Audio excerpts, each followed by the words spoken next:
First of all, actually, I wanted to call out a few things. One that you mentioned to me this morning, which was the page where we share the Satoshis, or at least incoming Satoshis on a, I guess, monthly basis, we're going to say from right now, and probably where we're going to build out, the people who are supporting us and how we're going to be giving back. And we've got some ideas on what the next stage or the next evolution of the like level 2 version 2 be immortalized and all these sort of things. So I'm going to use any benefits that we get to buy a screwdriver to fix up this camera stand, which I'm trying to fix it on the fly. Rejig with some wood in my hand. What's the saying? It's like we're fixing the plane as we're flying it. But what were the thoughts that Critland was talking about just in relation to it? I just wanted to probably expand on it here in the podcast.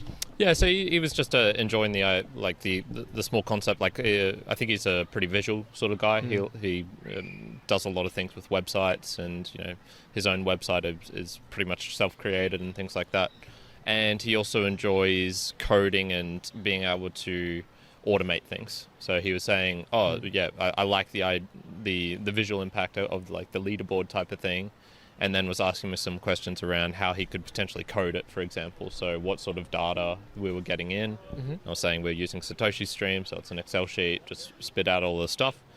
Definitely codable, definitely automatable, but are we going to do that at this stage? And that's why I wanted to hear it, because one of the points I actually was talking to my dad, and for those who don't know, Dad's used to be software engineer, I guess still software engineer, and I talked to him. We had like a 1 hour Zoom call on this around potentially automating it, not just like doing it by manual, but could we work through an automating? And he had a bit of a view on it, that it would actually become probably more problematic than it wouldn't if we went down the automatic path. Like, it would be a lot of work to upkeep it, to make sure it's right, especially with names, like the fact that names come in and they don't mix match, so we have to do some merging.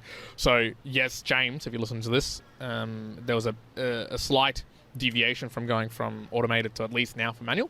However, what you call out there about the visualization, I had an idea of the next level, the next path of where it could go. Okay. And my thought was, next to the top 4 ranking, and you can see the big list down the list, I was actually going to split the website a little bit at the top area so that it could be seen as a graphical view of almost like where, over time, where they're up to in comparison. Cool. So sort of like I will need a couple of snapshots in time. So, you won't see this be immortalized in 1 month or 2 months. You'll see it in 5 months, 6 months.